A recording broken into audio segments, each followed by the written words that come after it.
عليكم، أهلا بكم على قناة مرايا جديد ومفيد. تحت طلب واحد الأخت اللي كتعاني من الشخير.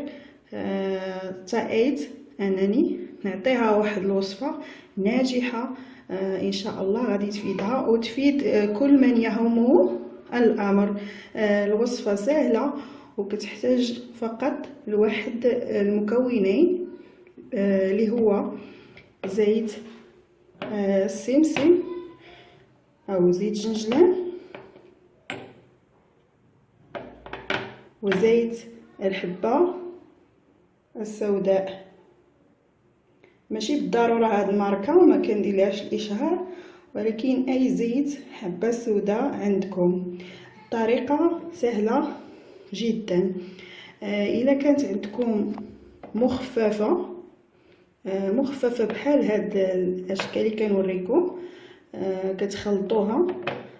كتخلطوها بجوج، كديروا 5 قطرات، يعني في كل جهة من الانف 5 قطرات هنا وهنا في قبل ما تنعسوا.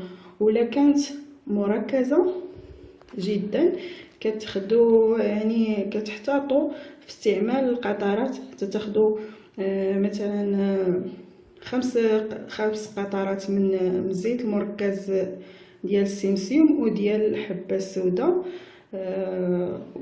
يعني كديروا فقط، ملي كتخلطوهم كديروا واحد القطره وحده من هنا ومن هنا لانها مركزه جدا.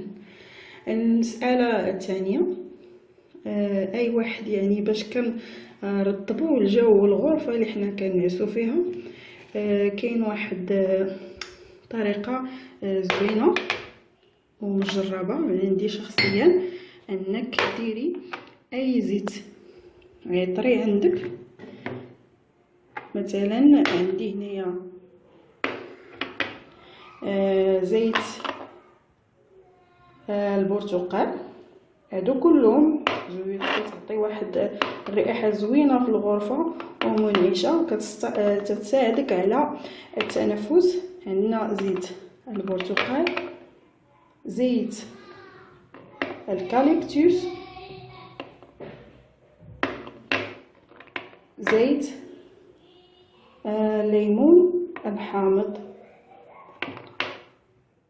كاينه حتى زيت الخزامه، زيت الفليو. هادو كلهم زيوت اللي كتريح التنفس وكتريح الاعصاب. الطريقه سهله جدا. كناخذوا يا اما بحال هذه، كنديروا واحد الشمعه من التحت ومن هنا الفوق، كنديروا قطرات من الزيت اللي كنبغيو. ممكن يجمعوا 3 ويكون يعني نوع واحد. كنحطوهم هنايا وكنشعلوا واحد الشميعه هنايا من تحت، وهي كتعطينا يعني ملي كتسخن كتعطينا واحد الرائحه رائعه. الا ما عندكمش بحال هذه مثلا، طريقه سهله اننا ناخذوا اناء عندنا فيه الماء وكنديروا اي زيت بغينا، معطره، برتقال، كاليبتوس، فليو، اي زيت، يعني بنفس الطريقه كنخويو القطرات اللي بغينا. هذه يعني وصفه ناجحه، اتمنى انكم تجربوها. وكنقول لكم تنضرب لكم موعد اخر الى فيديو اخر. لا تنسوا الاشتراك في القناه وتشجيعنا ودعمنا ان شاء الله. في امان الله.